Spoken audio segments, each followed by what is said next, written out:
Let's get acquainted with the interface of the Business Studio application. Business Studio is a tool used to design business architecture. When you start the application, you see the main menu and the Explorer. The Explorer contains the main repositories that are used to store business architecture elements. The Activities tab is used to present the activity model that consists of functions and processes. The Org Units tab contains elements of the organizational structure. The Functional Objects tab contains various repositories to store documents, resources, and data, as well as information systems and databases used to perform processes or support their performance. The Management Methods tab contains the Objectives and Measures section, where the corresponding repositories are presented. Some repositories are displayed in the Explorer, others are listed under Repositories in the main menu. All the repositories in the system can be viewed by selecting the All Repositories menu item. You can display any repository you are going to use often in the Explorer. To do this, click on the Unnamed tab and select the repository. The names of the repositories can be hidden. This is done by means of the special option in the context menu. We will start business architecture design from developing strategy. Let's go to the Objectives and Measures section. To structure information in the Explorer, you can use folders. Let's add the example folder to the Objectives repository and add 4 objectives there. Similarly, we create the folder in the Measures repository and add 4 measures there.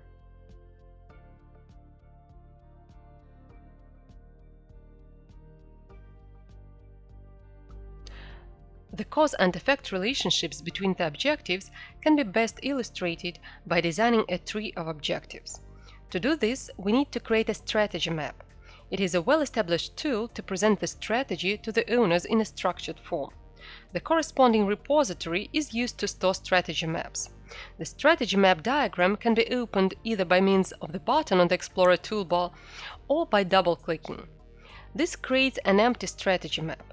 For convenience, let's minimize the tab ribbon. According to the methodology of Norton and Kaplan, the strategy map should contain the predefined perspectives or sections to group the objectives. Perspectives are accessible in a separate repository in Business Studio. The 4 perspectives are added to the repository by default, but you can change their names or add new ones. Now, we drag these perspectives to the strategy map. The lane size can be changed. Also, you can change the size of the header. Next, we add objectives from the Explorer to the relevant perspective lanes of the diagram. The objective shape is displayed in markers that are used to resize the shape. I will now add 2 more objectives to the diagram. In order to establish cause and effect relationships between these goals, you need to add arrows to the diagram. A special button is used to add an arrow. The second objective influences the first objective, as well as the third objective influences the second one.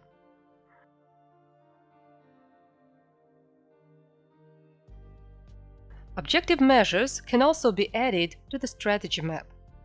Let us now drag a measure from the Explorer to the strategy map. The measure shape can also be resized. In order to show that an indicator is measuring achievement of a particular objective, it is necessary to link the measure and the objective with an arrow. The arrow should run from the measure to the objective. Note that arrows should always be attached to diagram shapes. Always look for an indicator at the point where the arrow is attached to the shape. Let us now add another measure to the diagram and connect it to the objective.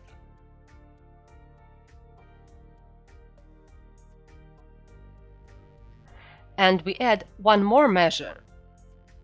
It is possible to connect a single measure to more than 1 objective.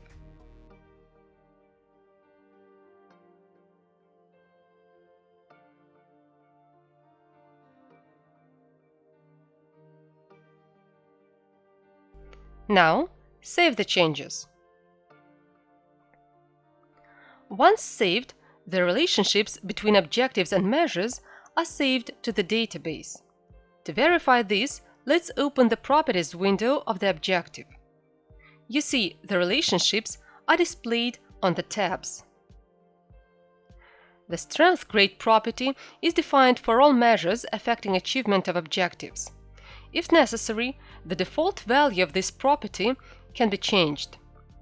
The weighted coefficients used in calculating objective assessment depend on the value of the strength grade property. Note that the arrow has become thinner. This is how the strategy map is developed in Business Studio. The relationships between objects can be created not only via a diagram, but also on the tabs directly. Let us open the properties of the second objective and add the fourth objective to the Depends on Objectives tab, making the second objective dependent upon the fourth objective. Note that the diagram property remains empty. If we select the Objective 4 object in the Explorer, we'll see that the information in the Properties window has changed. It now displays the properties of the Objective 4 object. Note that information about its relationship with the second objective is also displayed here. A measure can also be related to an objective by means of the tab. The diagram property also remains empty. Close the Properties window. Now, let's see how the developed strategy map looks like. You see a tree of objectives and measures. The different thickness of arrows demonstrates that the strength grade value is different in each case. The next element of the business architecture is the activity model.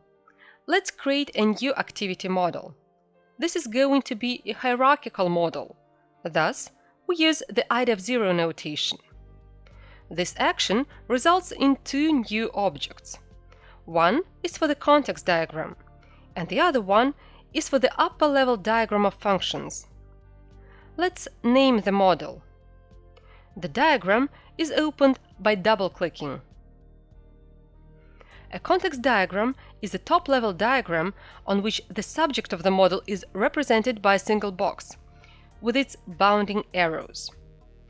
This is called the A-0 diagram. It sets the model scope, or boundary, and orientation. We change the box name to Company Activities. I will now zoom in and minimize the Explorer to increase the diagram area. Now, we need to add some arrows.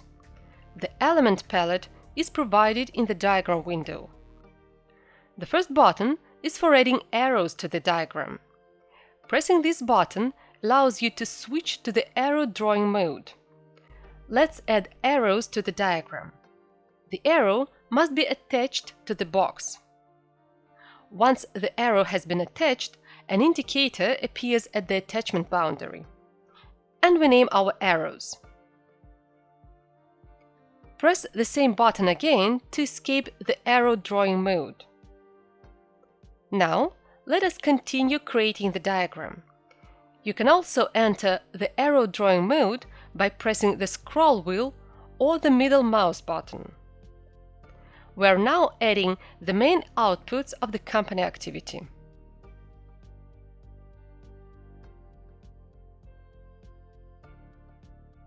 And we need to add controls. The arrow name can be moved. To do this, you should enter a special mode. Use a button on the toolbar or double-click on the scroll wheel to enter this mode. Exit this mode with a click on the button or a single click on the scroll wheel. The External References repository is used to model a place, entity, or an org unit that is outside the boundaries of the system being modeled. We have already added this repository to the Explorer tab. Now it can be opened easily. We drag the custom external reference onto the diagram. and attach the arrow to it. We add some more external references to the diagram and attach arrows to them.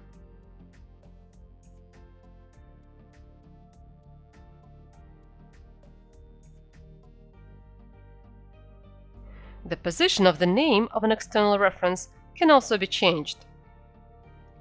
Now, I will change the style of the diagram to the style suitable for context diagrams. It has the bigger font size.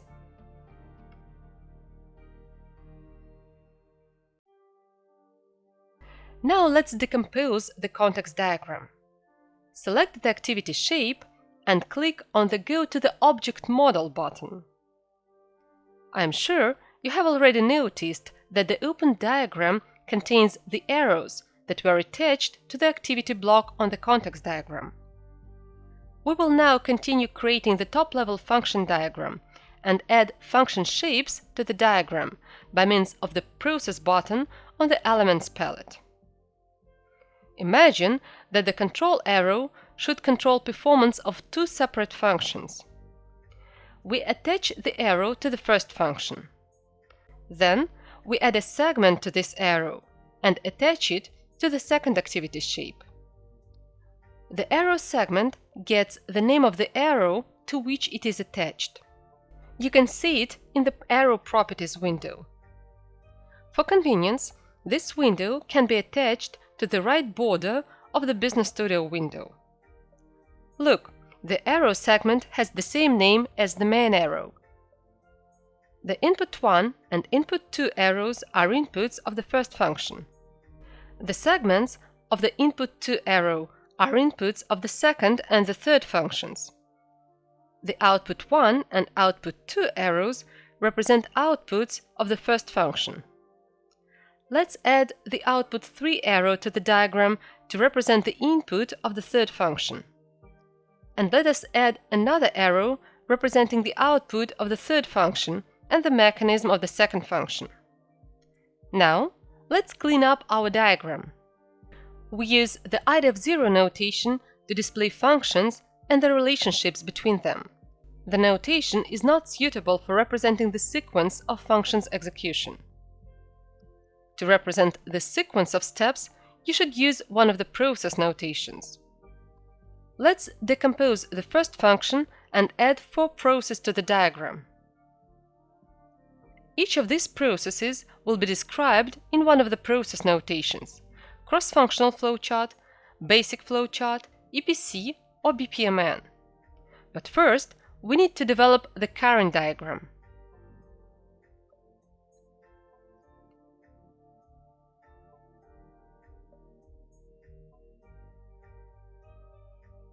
Objects can be attached to arrows in the idef0 diagram. This is done to simulate the movement of specific entities between functions. A single arrow can be displayed on the diagram and have multiple objects associated with it. To store documents and other objects, the Functional Objects tab has been added to the Explorer. Several repositories are presented on this tab. We will now use the Documents repository and add a folder there and the Document1 object. To associate an object with an arrow, you should open the Properties window of an arrow and drag the object to the Activity Objects tab. You can drag and drop multiple documents by selecting them while pressing either the Shift or Control key. An arrow segment inherits not only the name of the main arrow, but also the list of activity objects associated with the main arrow. If an arrow segment is to have its own list of objects, it must first be given its own name.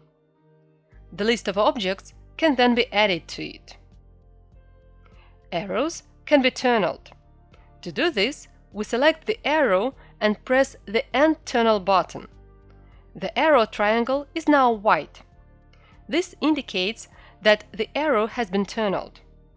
In this diagram, the arrows are still visible, but in the Process 1 and Process 2 diagrams, the arrows will not be displayed. In order to see what a function diagram looks like, let's consider the top-level diagram of the Intech project company and see how the Manage Human Resources function diagram might look.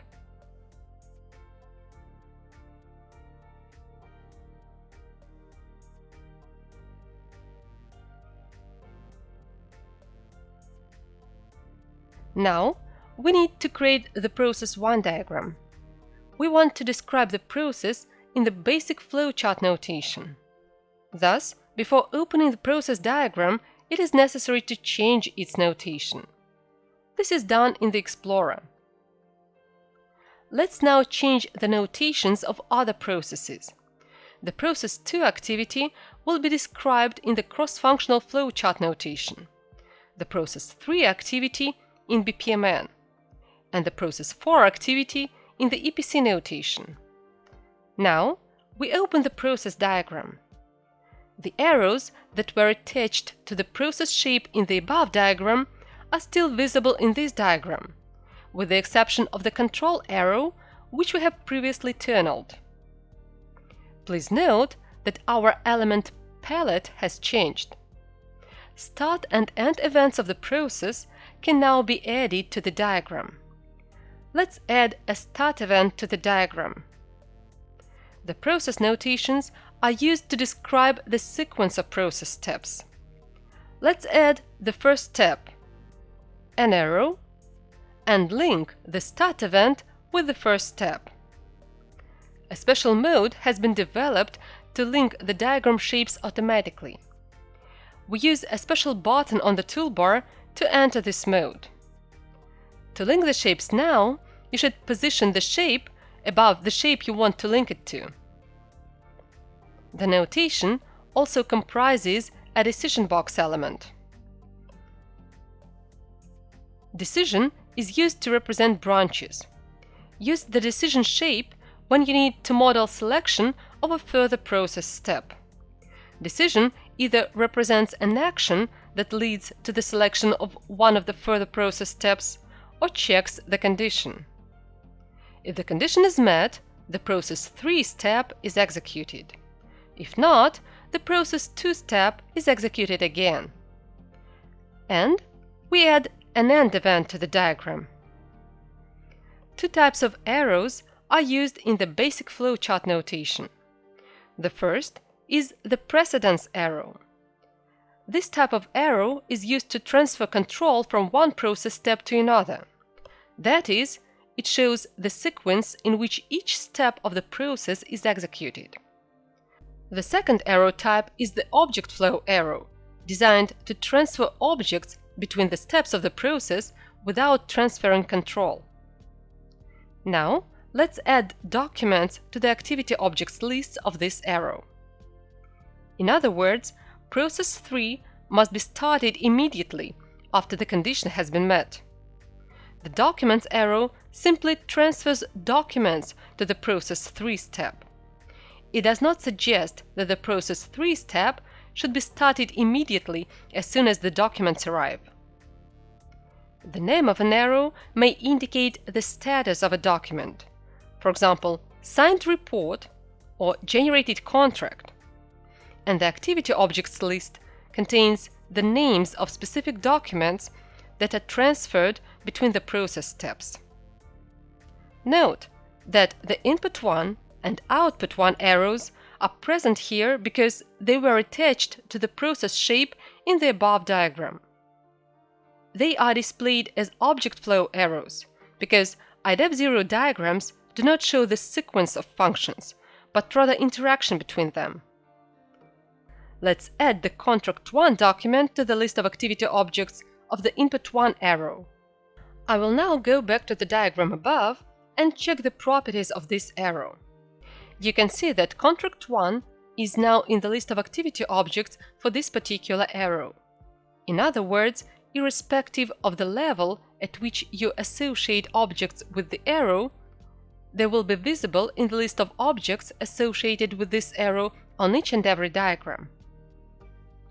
Let's have a look at the basic flowchart from the demo database.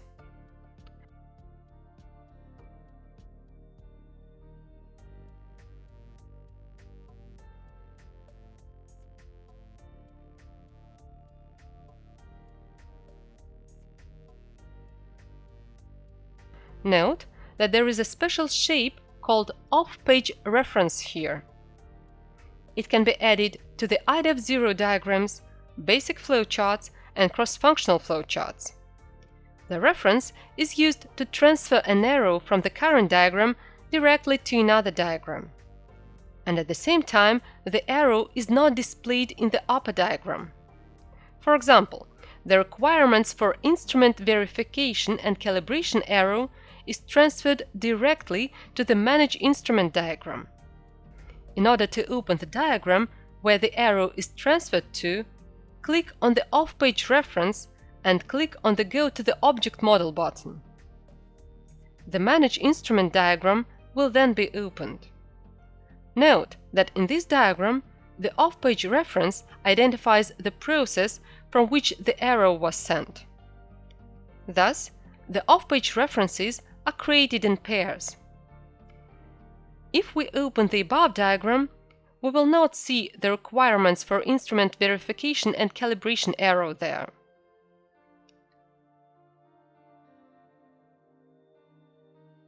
To add an off-page reference to a diagram, simply drag a process to a diagram from the Explorer.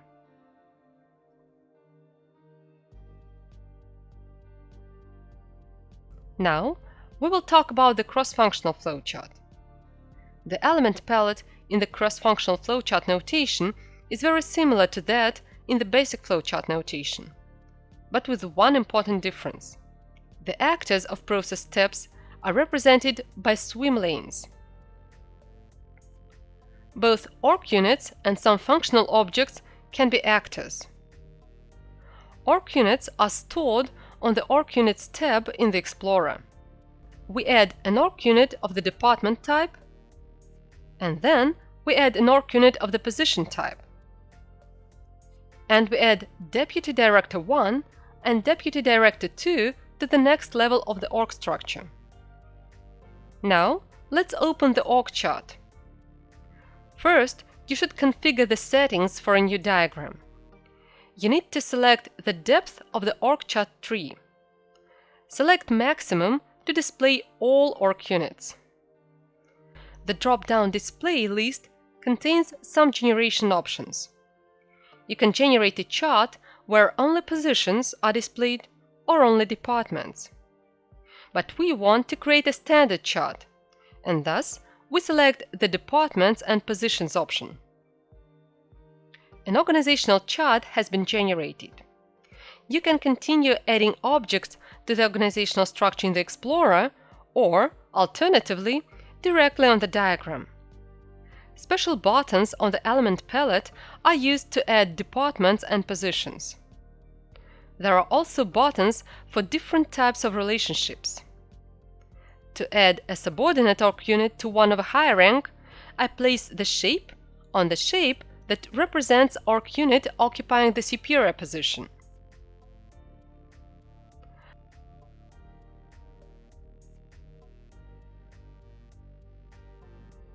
After we save the diagram, the org units we have added are displayed in the Explorer.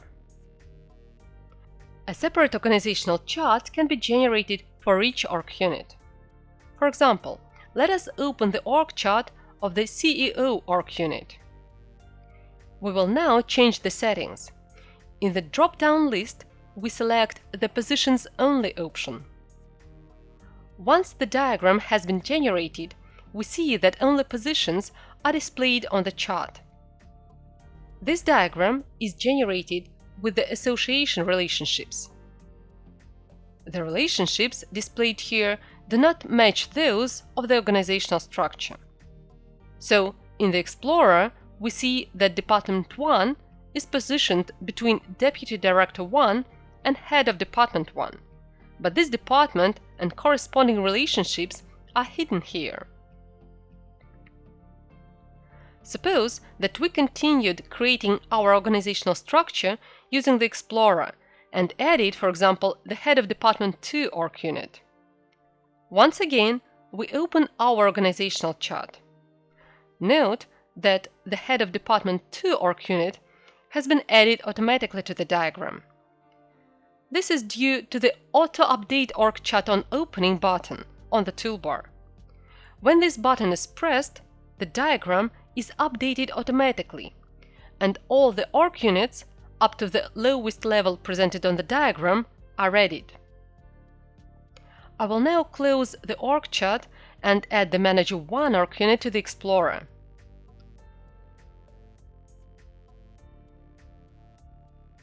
Let's open the diagram again.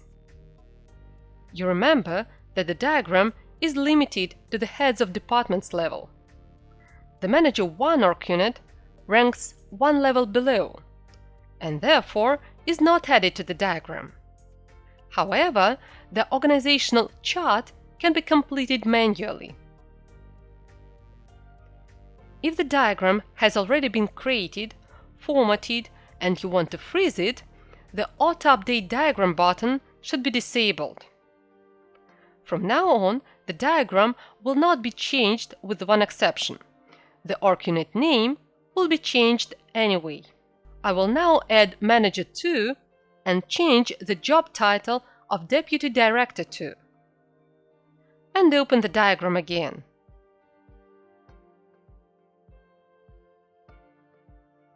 We see that Manager 2 has not been added because the Auto Update button had been disabled. However, the job title has changed. For any position, it is possible to list employees.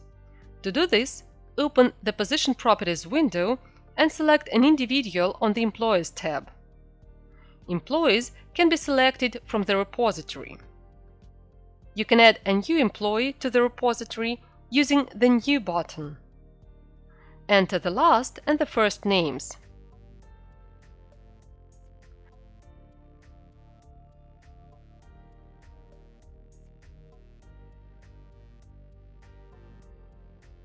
Let's open the organizational chart from the demo database. This diagram, structured from the director down, contains both department and position shapes. It also contains hierarchical and functional relationships. An org chart can be created for each org unit in the model, and if no formatting is necessary, it can simply be opened and saved. This is done in order to display org charts in department descriptions. There is also a possibility to generate org charts automatically for all departments at once. Let's go back now to the activity model. Org units are used to set owners, actors, and participants for activities. I have opened the upper level diagram. Now, let's open the Properties window of one of the functions. Owners, actors, and participants are specified on the Org Units tab. Simply drag the org unit onto the tab from the Explorer and select the relationship type.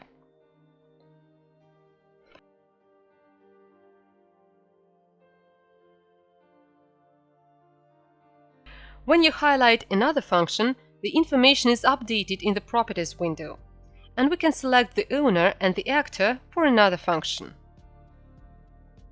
The list of org units is now complete. Now, let's go back to the cross-functional flowchart.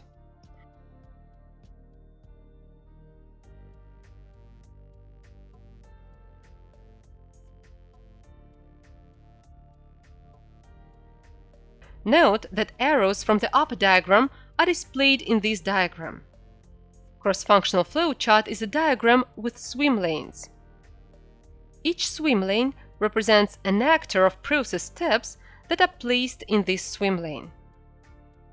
Let's drag the head of the first department to the diagram. The diagram orientation is selected in the special window. We can now add another actor. The cross-functional flowchart usually starts with the start event.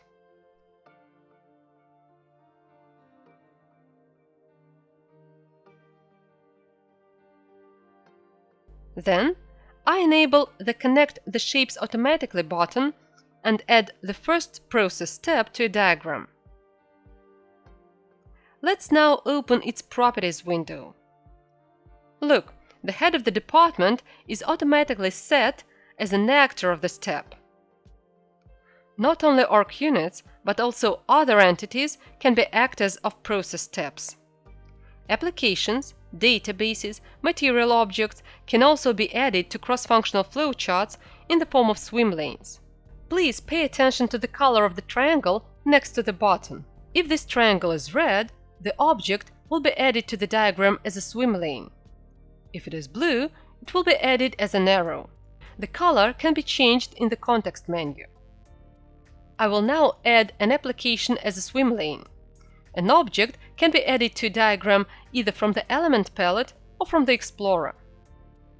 Now, I'll add one more process step to the diagram and place it in the application swim lane. Open the Process Properties window. You see that the application is represented on the Applications tab. After we save the diagram, the application is represented in the list of actors. I'll add one more process step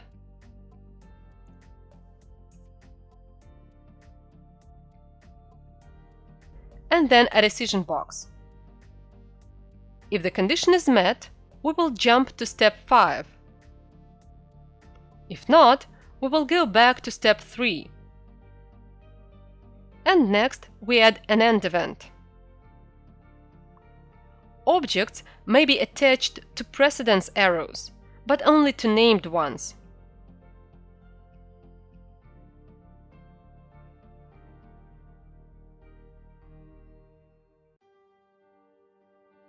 I now attach the arrows that came from the upper level diagram to the shapes of the steps. And now we need to change the diagram size to fit the drawing contents. We change the size of the title block and then press the Ctrl key and change the size of the page. Let's see how the cross-functional flowchart looks like in the demo database.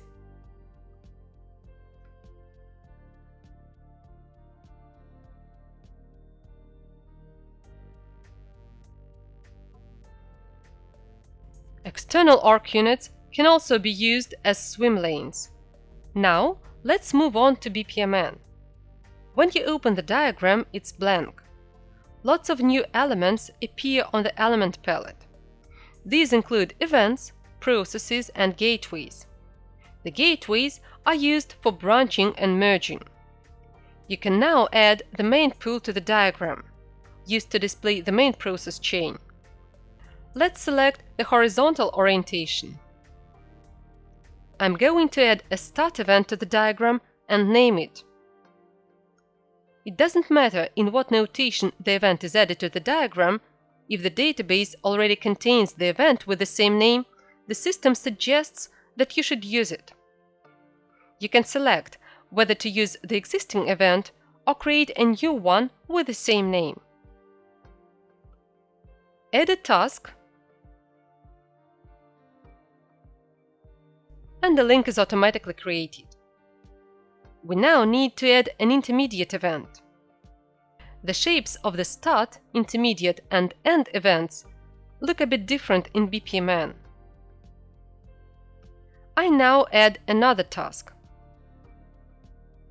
To this, we add a gateway, which is used to facilitate branching. Let us add a parallel gateway. If you have already added a gateway to the diagram, but then decide to change its type, you can use the context menu to do it. At the output of the gateway, either task 3 or task 4 will be executed. Gateways can be named. Just as the type of a gateway, event type can also be changed in the context menu. It is also possible to change the type of a trigger, thereby changing what causes event to occur.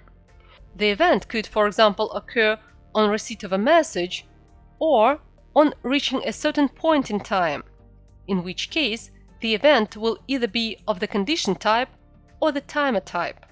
We have selected the message trigger.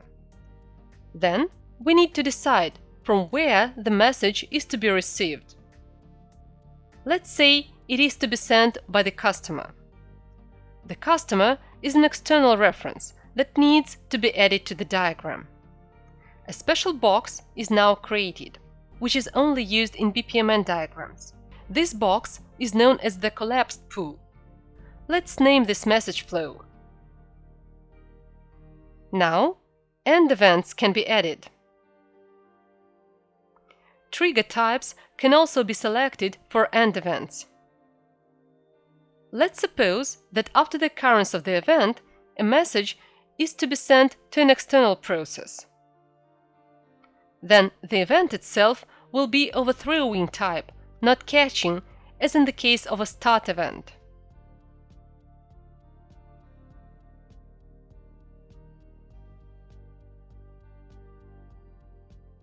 Let's name the message flow.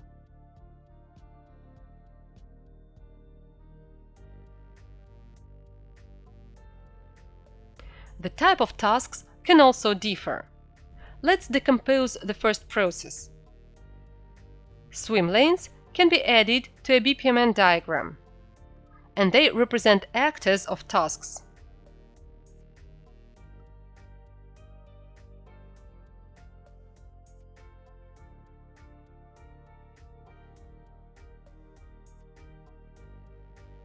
The actor is automatically established for the task inside the swim lane. Now, let us go back to the above diagram and see how the objects are added to the diagram. Let's suppose that document 1 goes from task 1 to task 2.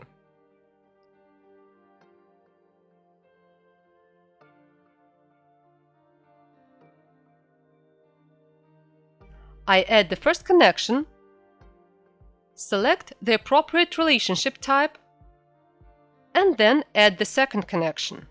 Moreover, data objects may be directly associated with the sequence flow connector. The status of the document is indicated on the Statuses tab. Let's drag the required status from the Terms repository. To display the status of a document on the diagram, select the Configure Display Properties option. We select the property that needs to be displayed and configure the settings. Data objects may also be associated with message flows.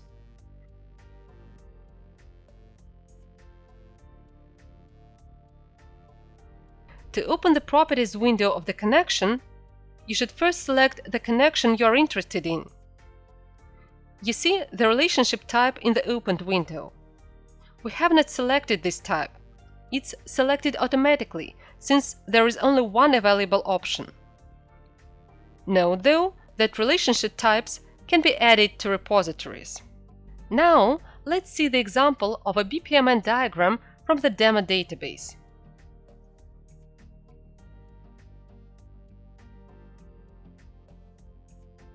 Note that databases are represented by special shapes.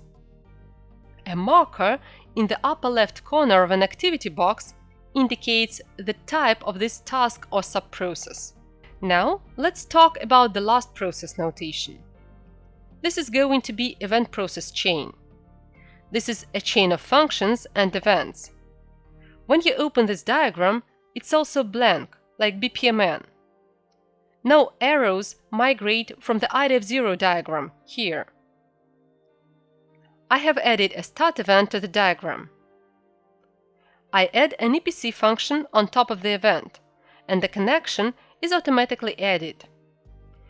This process, in its turn, generates another event. Operators are used in the EPC notation to split and join the control flow.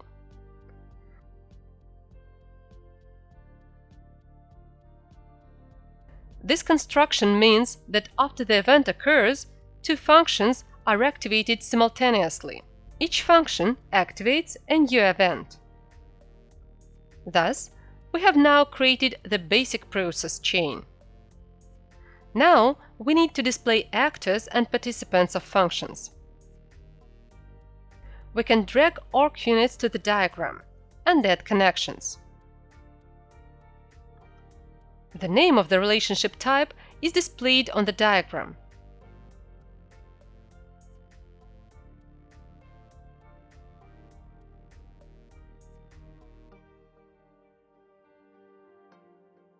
you can change its placement. Data objects can also be added to the diagram. They can perform functions and be inputs and outputs of functions.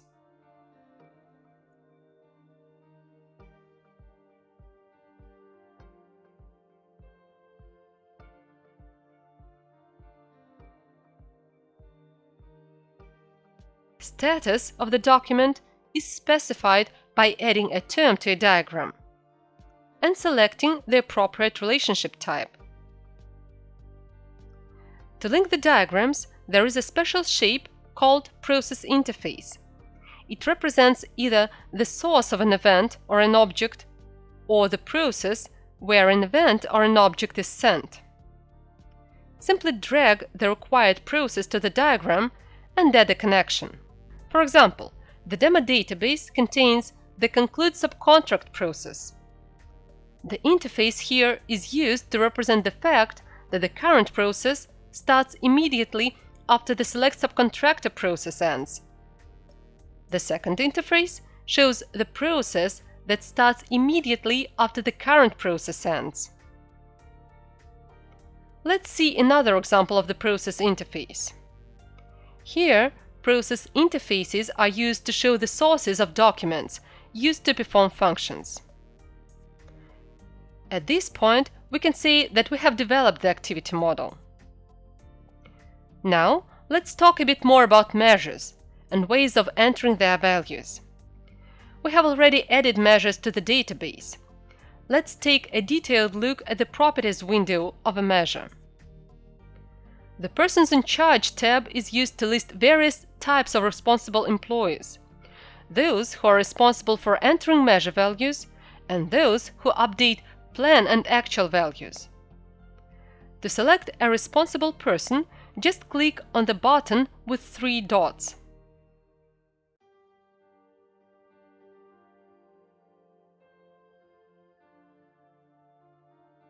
The Values tab is used to enter plan and actual measure values. You should define how often you need to check measure value and define the value of the period level property. Also, you should set up a target value and a target date. Then, define the desired trend. You've got 3 options: maximize when you consider the increase in measure value to be a good trend, minimize when it's vice versa, and stabilize when you need to keep measure values in borders. The minimum and maximum values may also be entered. That is, the upper and lower limits for the measure. After entering the maximum and minimum values and saving the changes, we can see that an indicator bar appears on the Measure Values tab. The number of rows corresponds to the period specified in the status bar of the Business Studio system. It can be changed if necessary. Since we set the desired trend to maximize, which means that we want the measure value to increase, we need to enter the lower alarm limit. After saving all the changes, a red zone will appear on the indicator bar. The value of the lower alarm limit property is copied to the Measure Values tab, but can be changed if necessary. The lower tolerance interval is defined as the degree of deviation of the actual measure value from the planned value, which is still considered to be normal. I will now enter planned values. A green zone appears on the indicator bar. After entering actual values, a slider appears on the indicator bar. Its color is the same as the color of the zone in which the actual value falls. The trend property indicates whether the value has increased or decreased in comparison with the value of the previous period. As an example, let's have a look at the number of customers attracted measure. It measures achievement of the increase the number of customers and attract customers objectives. We now open the properties of the objective. Assessment of this objective depends on 2 measures. The weight coefficients have been calculated, and values have been entered for these measures. Thus, The assessments are calculated. For objectives, you set pretty much the same properties as for measures: tolerance interval, alarm value, and on the Assessments tab, you see the status bar and the indicator you are already familiar with. Responsible employees and supervisors are entered on the Persons in Charge tab. We have now spent a lot of time modeling the activity, and as a bonus, we get documents like process descriptions or job descriptions that are generated automatically. Just find the process needed and select the report in the context menu.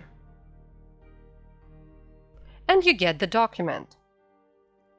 The process description consists of a title page, a sheet with a list of changes, a contents section which is generated automatically,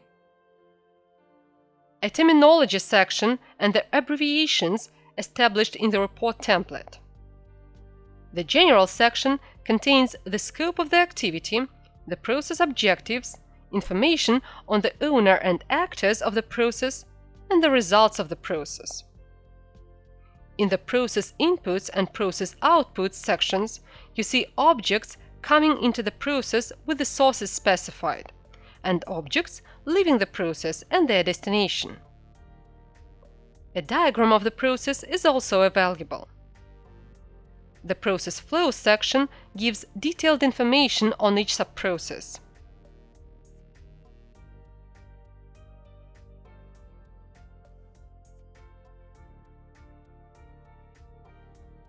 The document concludes with a section on the KPIs used to monitor process implementation.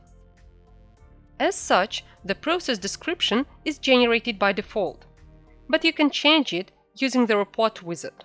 The job description or the department description can be generated from an org unit. These documents can be presented in the form of HTML pages on Business Studio Portal.